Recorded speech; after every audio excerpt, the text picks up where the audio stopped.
dushimiye Imana cyane cyane cyane. Dushimiye Imana akazi karimo gukorwa hano muri kano karere, by'umwihariko muri aka gace. Uwiteka ahabwa icyubahiro. Yes, ndashima abashumba baturangaje imbere mu mirimo yose irimo gukorwa hano. Paulo akandika amagambo akavuga ati ndashimira Imana data yambonye ko ndo kwizerwa ikanshinga imirimo yayo. Ayo magambo murayazi. Ikintu cyitwa icyizere ushobora kugirirwa n'abantu buriya kikomoka ku Mana. Guhagara ahangaha umuntu akavuga ijambo, buriya ntabwo umuntu aba ari intyoza kurusha abandi, ntabwo aba azi kuvuga cyane, nta nubwo aba ari umuhanga mu buryo bwose, ariko ni icyo cyizere gituruka ku Uwiteka. Bwana asifiwe. Yes, Imana ibaho umugisha rero kuntumira kugira ngo nzifatanye n'abandi kubaka umubiri wa Kristo. Yes, yes, yes, yes.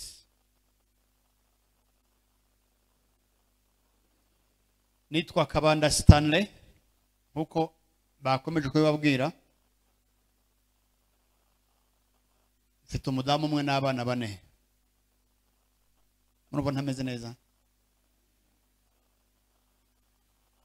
Ko mutabishimangira simeze neza buriya? Yeah, meze neza pe.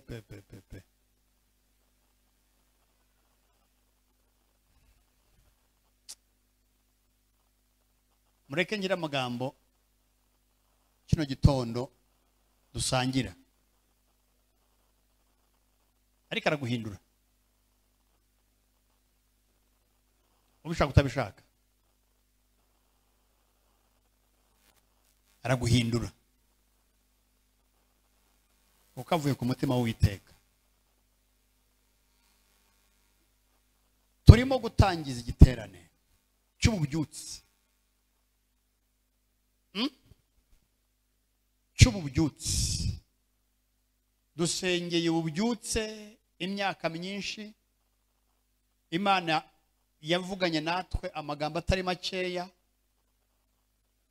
kuva imyaka yo hambere yose, ariko nta jambo na rimwe ryavuye mu kanwa k'Imana rijya rihera, habe na rimwe.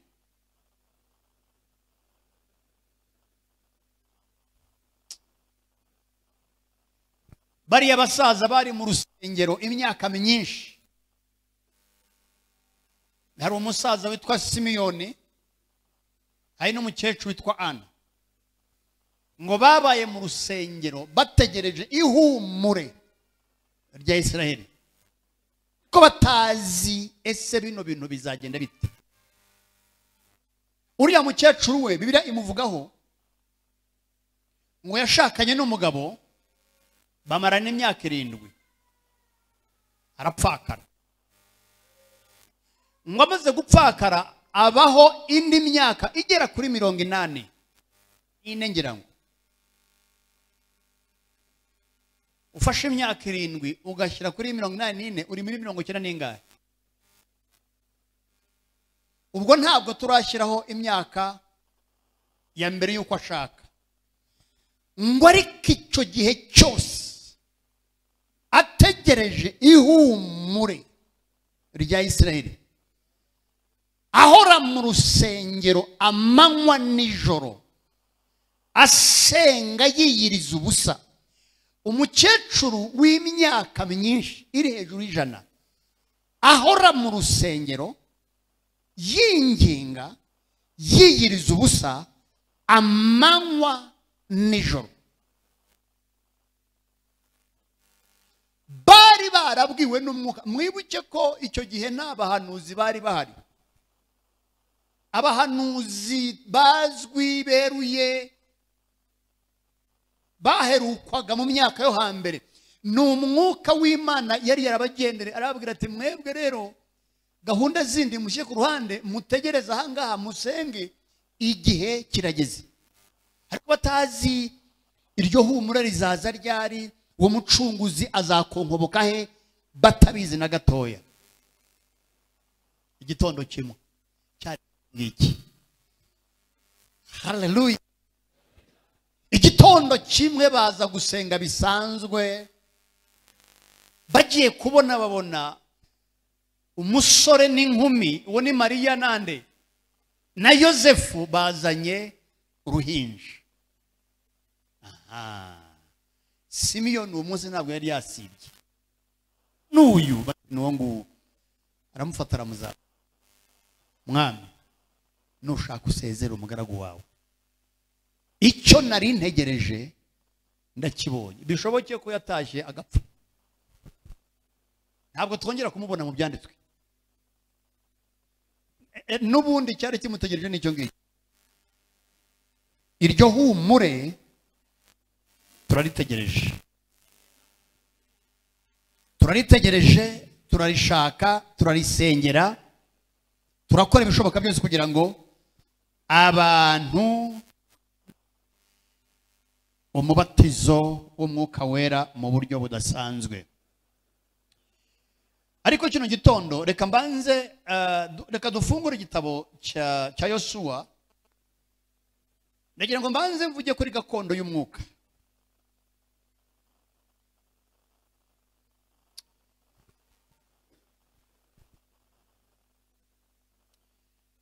Niba hari ikintu cy'ingenzi mu buzima gikomeye cyane, ni ikintu cyitwa gakondo. Iyo ari yo yose, yaba iy'umwuka, yaba iy'umubiri, ikintu cyitwa gakondo. Gakondo ni ikintu gikomeye cyane,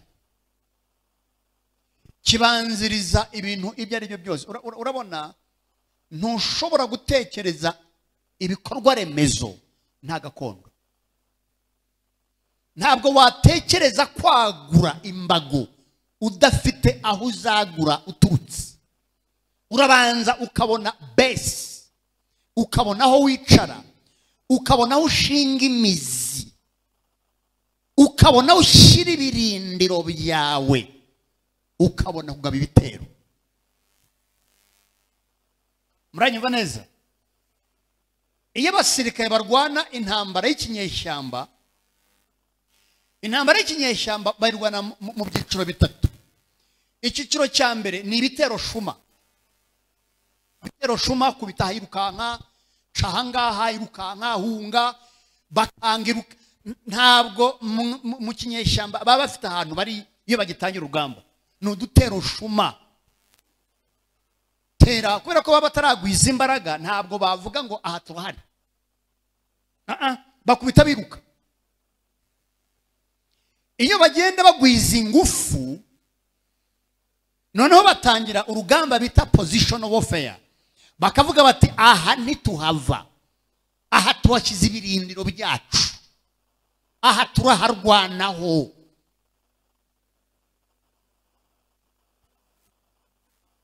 Noneho ubwo mwanzi nawe agatera, agakubita kugira ngo abatsimbure.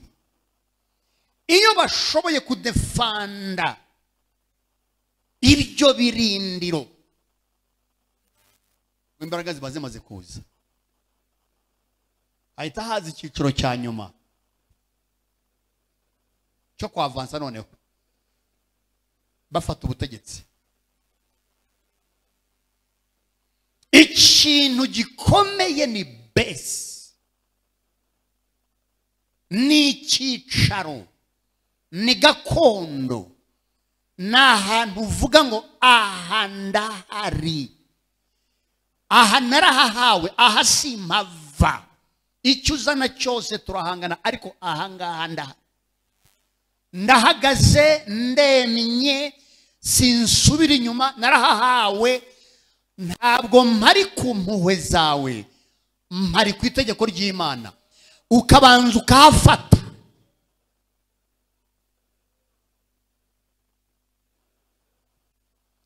Ikintu gikomeye itorero ribuze uyu munsi ni gakondo. Ikintu gikomeye cyacu ya none tubuze ni ikintu cyitwa gakondo, spiritual heritage, gakondo y'umwuka. Ahantu twavuga tuti aha turahari, dufite ikidusobanura, dufite ibituranga, turiki, turangwa n'ibi, turiki. Ntabwo waduhindura, ntiwatugira icyo ushaka, turangwa n'ibi. Ntabwo tugendana n'ibihe, ibihe biradusanga bikadusiga. Ese burya muranyumva?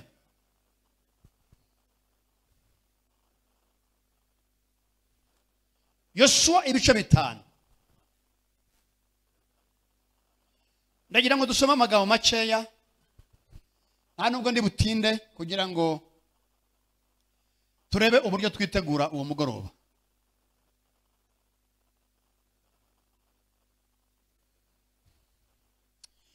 Yoshua ibice 5 haravuga amagambo avuga gutya.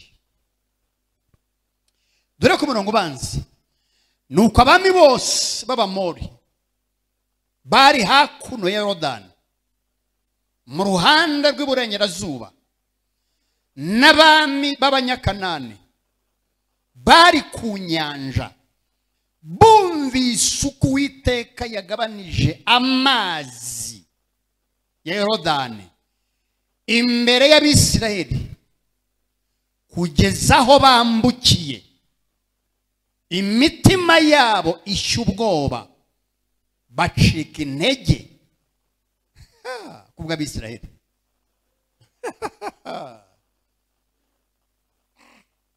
Uyu murongo nuwawusoma tugataha. Kera abasore bagitangira guhaguruka kuvuga ubutumwa, bajyaga badutekinika, akadusomera icyanditswe, ati umwuka basobanurire, akabaragiye. So ukagira ngo mbere hose nta mwuka wari uhari. So iki cyanditswe n'uwagisoma gusa nkabareka umwuka yabasobanurira tugataha. Reka gisubiremo. Yesu we, ko numva se biryoshya kirikare. Nuko abami bose b'Abamori bari hakuno ya Yorodani mu ruhande rw'iburengerazuba, n'abami b'Abanyakanani bari ku nyanja, bumvise uko Uwiteka yagabanyije amazi ya Yorodani imbere y'Abisirayeli kugeza aho bambukiye, imitima yabo ishya ubwoba, bacika intege kubw'Abisirayeli. Icyo gihe Uwiteka abwira Yosuwa ati, wisaturire amabuye atyaye mukebe Abisirayeli bwa kangahe? Bwa kabiri. Bagiye kubagira gute? Kubakeba ku nshuro ya kabiri. Umva gatatu. Yosuwa asatura amabuye atyaye, ayakebeshereza Abisirayeli ku musozi Araroti. 4. Impamvu yatumye Yosuwa abakebesha ngiyi: abagabo bose bari baravuye muri Egiputa, bari baraguye mu nzira inyura mu butayu, barimo ingabo zose, nibo bari bavuye muri Egiputa. Umva 5. Abantu bose bari bavuye, avuze ngo iki? Abantu bose bari bavuyeyo bari barakebwe. Ubwo aravuga abantu bari baravuye muri Misiri, bari baje barakebwe. Ariko abo babyariye mu butayu bakiri mu nzira yaho, ubwo bavaga muri Egiputa, bo bari batarakebwe. dufite ishyanga ry'abantu batagira ingano, ariko nta n'umwe wari warakebwe. Iki ni ikibazo, iki ni ikibazo gikomeye cyane. Ntabwo umunyarwanda yacyumva. Imana yari yarabwiye Aburahamu iti umwana wese uzagukomokaho ntazarenza iminsi 8 atarakebwa. Iryo niryo sezerano rizaba hagati yanjye nawe n'urubyaro rwawe nanjye. Niba muzi inkuru za Bibiliya, umusore witwa Dawidi ajya kwiyemeza agahangana n'igihanda Goliyati, yari yamenye ko kitakebwe. Ati kuva kitarakebwe icyo ndakimanura. Kuva nta mucyo wakinyuzeho icyo ni ubusa, ni nko kunywa amazi. Icyo ndagihirika. Yarazi ibanga ryo gukebwa. Yarazi ko iyo umuntu akebwe Imana pamoja nawe, icyo yakora cyose Uwiteka azabana nawe. Yarazi ibanga rya circumcision. Arabaza, icyo kigabo muvuga kimaze iminsi 40 gituka ingabo z'Imana, ese mwamenyera cyarakebwe? Bati nta uragisuzuma ko n'ubundi twagitinye kucyegera, ariko kuva ari igifilisitiya ntabwo cyakebwe. Ati cyo mukindekere, icyo ndagishaka. Mukomere Imana amashyi mwebwe. Icyo ndagishaka ni kirekire. Ibyo bishyire ku ruhande. Ni umugabo w'intarumikwa, ibyo shyira pembeni. Ni intwari, afite experience y'urugamba imyaka myinshi. Ceceka ibyo sinshaka kubyumva. Afite intwaro, byihorere. Ikibazo ni kimwe, arakebwe. Niba adakebwe ndamushaka. Uwo ni mumundekere. Abandi bati urabona abanza ufata imyambaro y'urugamba ambaramo turebe ko abishobora. Aragerageza kugira ngo abubahe gusa. Just kubaha abantu bakuru. Yambaramo ariko no muri biramvune n'ubusa. Ngaho reba Dawidi yambara imyambaro ya Sawuli. Sawuli Bibiri muvuga ngo niwe wari muremure muri Isirayeli yose. Dawidi yarakana kumugenda, yari nk'ingimbi. Ntabwo bwana buvuye aha ngaha. Gatangira kubyiruka. Ngaho ufata igikote cya Sawuli, ufata ibintu by'ibipantaro, ufata ibintu by'ibirato wagira ngo ni icyakanya rutoki iwe hakuri. Ubyambi ntibikunda. Ashiramo biranga ati mushiye ku ruhande. Ibanga si ibirato, ibanga si ibikote, ibanga n'ugukebwa. Narakebwe ntiyakebwe, mumundekere. Ubu rero ndagira ngo mbanze mbere ku buremere bwo gukebwa muri Israeli. Aha dufite ishyanga ry'abantu bavukiye mu butayu, batakebwe, badafitanye isezerano n'Imana. Bari mu Kigali barakurikira. Abari barakebwe bari barashiriye mu butayu bose. Hari urubyaro rw'abantu baraho barakurikira, barakunda Imana ariko ntabwo bazova niyo bijya. Baraho just gusa baraho ngaho. Imana iravuga iti noneho rero, ubwo igihe kigeze kugira ngo abantu bambuke bajye gufata gakondo, ntaho bari bujye batarabanza gukebwa. Aba nibo bazabizambiriza hariya. Aba nibo bazabyica. Aba nibo uzasanga muri korari afite aba girlfriend nka 3, kuko ntabwo yakebwe. Twinjiye muri gakondo uwe ari uko yakabaye. Aragendera ugakiza kase na nyirakuru na nyina wabo.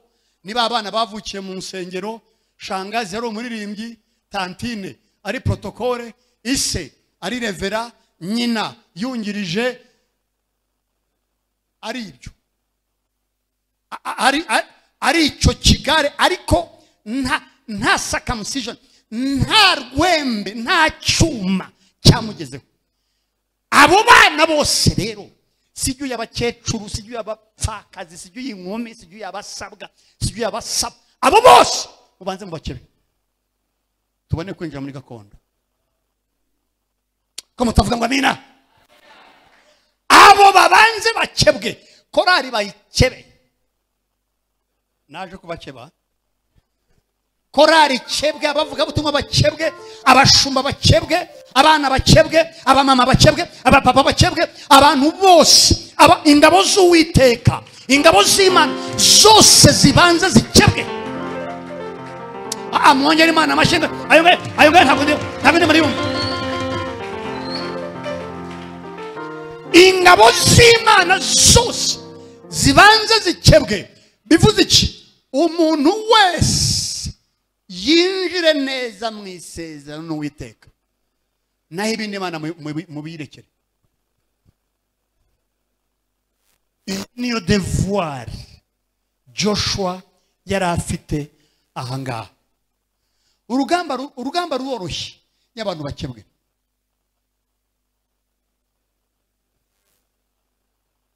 Abantu binjira muri gakondo d'abord bamaze gukebwa. Iyo ugiye ku mugabo witwa Stefano yafashwe na bene wabo b'Abisirayeli, Abayahudi, bamutera amabuye, barakubita, baracunaguza, bamwica urubozo. Umva amagambo ababwira hasi aho ngaho ngo mwebwe mutakebwe mu mitima yanyu. Aba ni Abayahudi bagenzi be, ariko aravuga ibintu ntabwo babyumva. Nta abangaba noneho bo bari barakebwe mu mubiri, ariko imitima yabo idakebwe. Mwibuke nganga tugeze mu isezerano rishya.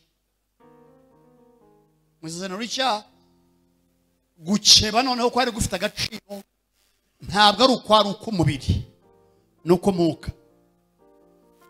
Ko uyu mugabo arimo kubabwira mwebwe igeze mukebwa mu myuka yanyu, mitima yanyu. Niyo mpamvu murimo kunkora ibyo byose, ariko ntibabuje kumutera mu baramwica. Turinjira muri ndo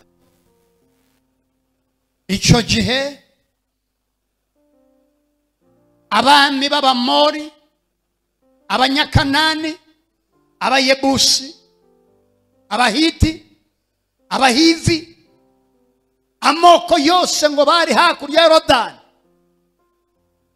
bumvise ibitangaza Imana yakoze, bumvise ibintu Imana yakoreye Yorodani, ngo batangira gushonga imitima, batangira gushya ubwoba. Baravuga bati ba bantu baraturangije. Come on, hallelujah. Ba bantu baraturangije ntaho tubakirira. Ariko mwibuke ngo aya ni amagambo Uwiteka yarabwiye Aburahamu sekuruza wabo, ati nzabagarura ahangaha, iyi ni gakondo yanyu nzayibaha, nzabicaza, nzabanza mbajyane mu gihugu cy'amahanga, muzamarayo imyaka 400. Iyo myaka nishira nzongera mbagaruza amaboko yanjye y'imbaraga, nongere mbatuza ahangaha. Iryo isezerano yari promise.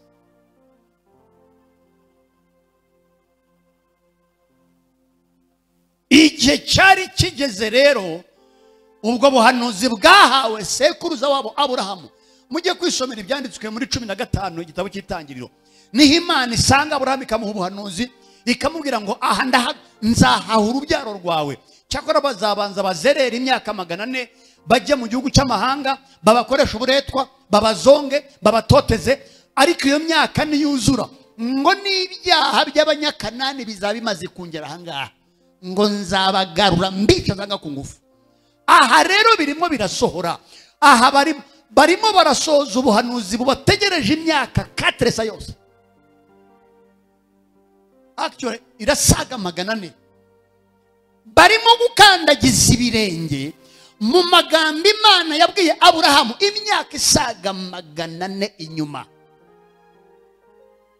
magana n'inyuma. Ayo magambo batarayakandagiramo, Uwiteka ati subiri kidogo mugende gahoro, ibisuku bijabukira mwese uje wese. Abantu babanze bakebwe, nkeneye isezerano rishya, nkeneye ubwoko bushya, nkeneye abantu bashya, nkeneye abantu bari bwinjire muri aya masezerano batikoreye imitwaro y'ibya kera, atagendera ku gakiza ka se wabo na nyirakuru na mukuru we. Ndashaka umuntu wese ugiye kwinjira muri gakondo aba afitanye isezerano rye n'Imana. Come on, we nkawe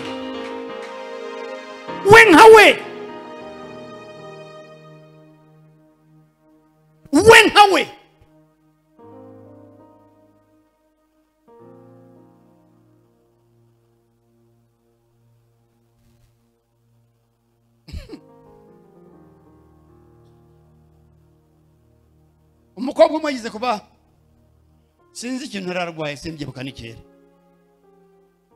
Noneho mugenzi we yari yamusengeye, kandi ibyo bifite agaciro.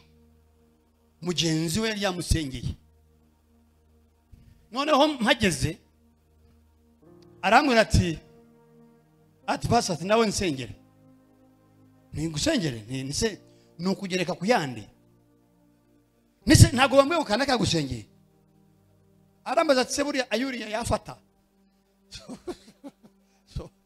nibyo gufatisha mbega ni nk'igishahoro bashyizemo umucanga mwinshi n'isima nke bagahoma bigwa ngo ntiyafata. Ibyo bigomba kurangira iyo abantu bose bamaze gukebwa. Nta mushumba, nta mudiyakoni, nta muririmbyi, nta mukristo, abo bose bahagaze mu isezerano. Iyo abantu bose bamaze gukebwa, mumpere Imana amashyi y'abakristo b'Imana.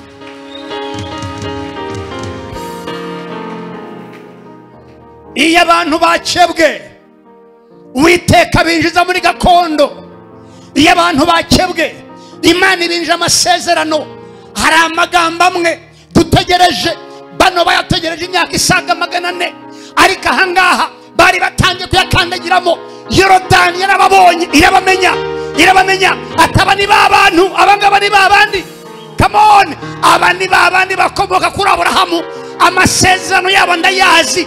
Yorodani yarabamenye.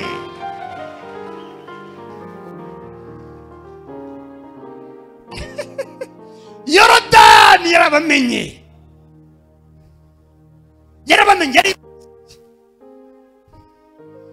Ngaho wewe uzahaje, ari amazi yavogere, ntuzabye ngo njye nabikubwiye. Yarabamenye, iravuga iti aba ni babandi. Iyo usomye neza igitabo cya Zaburi, Bibiliya iravuga ngo imisozi yarababonye isimbuka nk'amasekurume y'intama, ubusozi butoya bubabonye bukinagira nk'ubutama buto. Ngo arabaza ati se mwa misozi mwe kuki mwahungaga? Bahungaga abantu babaga bafite amasezerano y'Imana ku buzima bwabo. Come on, haleluya. Baba abantu bari bafite ubuhanuzi bwari bumaze imyaka 400 bugomba gusohora byanze bikunze. Imisozi yarababonye imenya baribo, udusozi duto twarababonye turabamenya, ubutayu bwari bubazi. Ubutayu bwarabamenye. Bahamagara umuhanuzi baramungwaza bavume, ngo arabitegereza ati niba uvuma genda uvuma biwanyu. Aba ntibavumika, aba ntiwabaroga, aba ntabwo bikunda. Mumere Imana amashyi.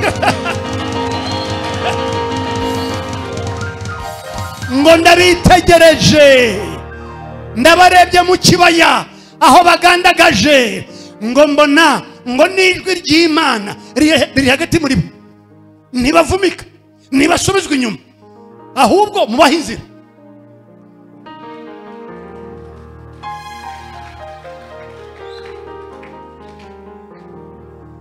Icyami kirarakara, nahamagaye kuvuma uhesheje umugisha. No option. Hari bidashoboka, hari ibintu bidakunda. Aba n'abantu bajyaga muri gakondo. Iri ni ijambo ryabategereje 4 imyaka isaga 400.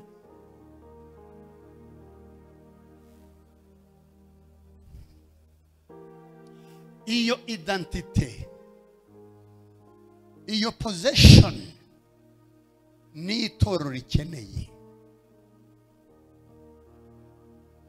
Ubwo bwene gihugu bwo kumenya ngo iki nicyo turi cyo, aba nibo turi bo, aha niho turi, uyu niwo muhamagaro wacu, ibi nibyo turimo. Icyo kintu iyo kibuze ubyutse mubishyira hasi, abantu tuzatiragana nk'amazi ari mu muhengeri. Icyo kintu nicyo dukeneye.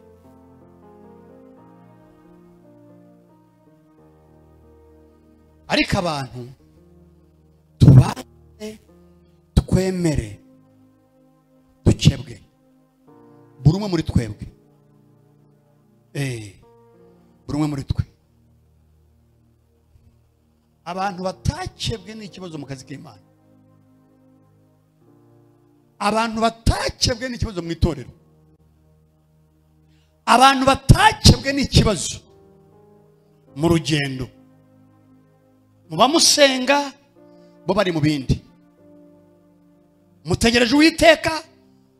Abantu batakebwe randevu zimuzana mu rusengero ntabwo muzizi.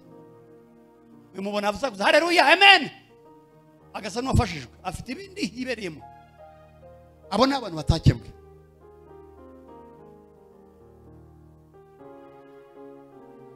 Abo ni abantu batakebwe.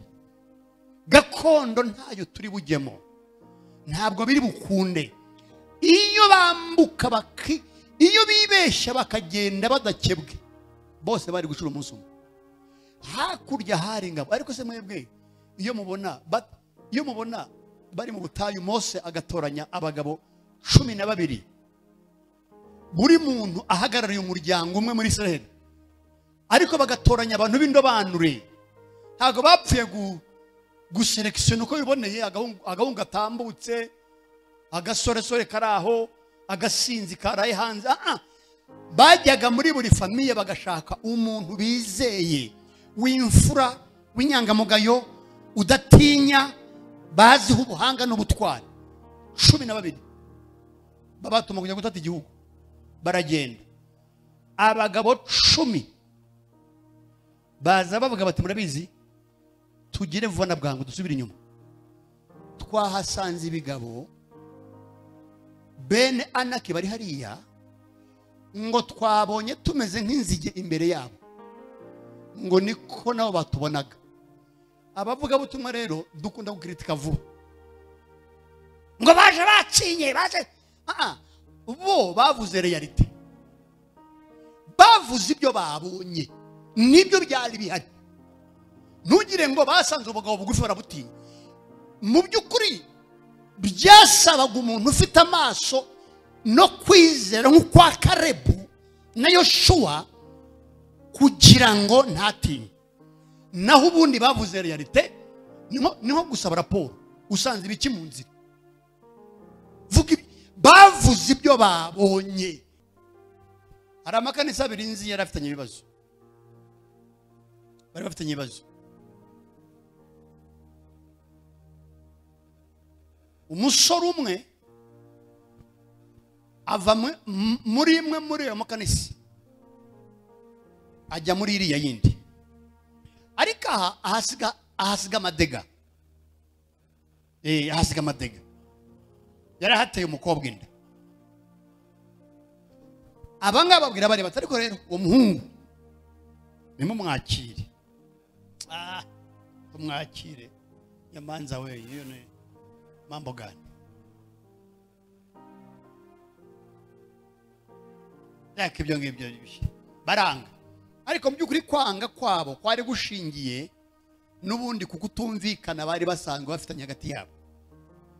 Baranga gusa. Muhungu arazi. Niba abahungu babaga bari aho ngaho badafite akazi, bagira bakora ibintu aho ngaho bike bike,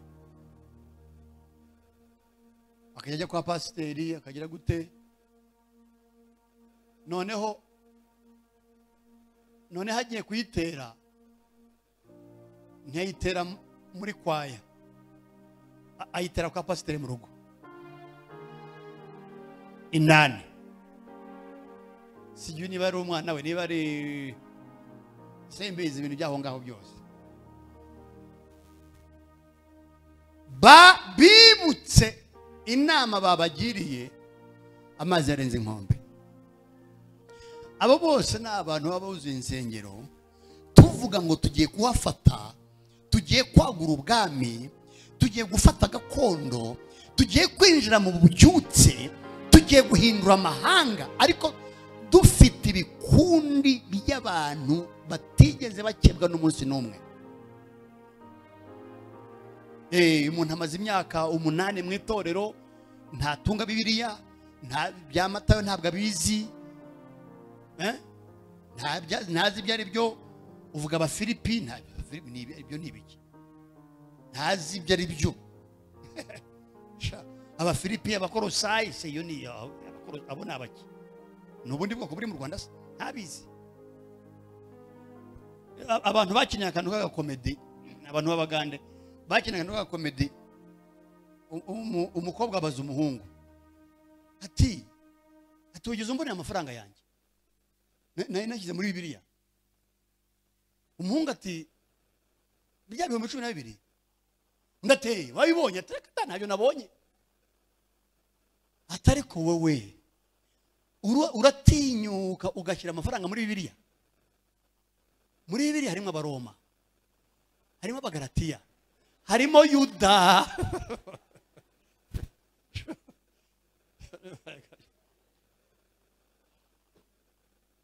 Yuda ni hari. Jameni. Turasenga amasengesho ya circumcision, tutarareba ibindi bya kure. Witeka banza ducisheho icyuma.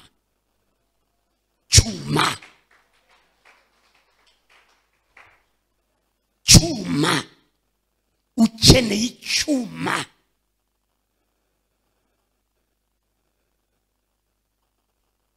Muri iyi minsi rero bakebesha ikoranabuhanga. Cyagiye bazanaga amabuye y'amasarabwayi. Muzi amasarabwayi? Bazanaga isarabwayi, niyo bakebeshaga abantu. Isarabwayi rizagukeba ryahise, baragukebera nk'iminota nka 15. Niyo bakebeshaga abantu. Dukeneye amasarabwayi muri cyaci ya none. Hahandi ubyumva ukabyumvira kure. Nta mpinduka itaryana, nta mpinduka itababaza. Hahandi uca mu ruganda ubyumva, ariko ukavuga uti kubera ibyo ndangamiye imbere, kubera gakondo mbona imbere, ndahumiriza, ndashinyiriza, ndashinga amenyo ku yandi, ariko ndemera nce muri process yo gukebwa. Yakobo kugira ngo ahindurirwe izina byamusabye ijoro na marayika bakirana mpaka mu gitondo. Nibwo umurage n'amateka n'ubujura n'ibiki byakera byose byamuvuyeho. Ariko bwagiye gucya bamukonyoye itako, bamuvunnye itako, agenda acumbagira. Aravuga ati ariko nubwo ncumbagira bwose banyebye, nakebwe. nubwo ncumbagira ariko nageze ku cyo nashakaga. Kristo namubonye mbona nkubone, twibonaniye. Ntabwo ari bya bindi bamuvugaga. Ayo niyo magambo wumva umugabo bita Yubu ngo bajyaga bamumbwira, ariko ubu ndamwiboneye n'amaso yanjye, naho navunitse itako ariko twahuye. Ibyo biramuhagije. Haleluya.